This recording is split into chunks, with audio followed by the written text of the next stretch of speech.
when it goes to buying and selling crude, you can basically adjust the amount agreed upon. So if it's 500,000 barrels per day, typically what you see is a 1% difference in the tolerance. So you could say, actually, I'm only going to do 494, or I'm going to get 506.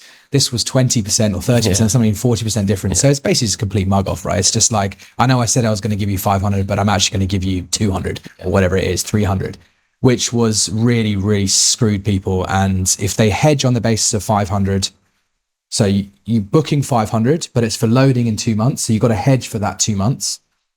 They sell the flat price roofs. They massively lose on the 500 kb hedge. They expect to make it back on the physical that they've bought, but it turns out the physical they bought is like 40% less. So they basically just lost on 40% of their hedge, which is, it's devastating. That's many, many, many millions, and it loses trust. And then there was a bit of denial, and then it's like never happened. And then I think Reuters reported it. I think Platts reported it.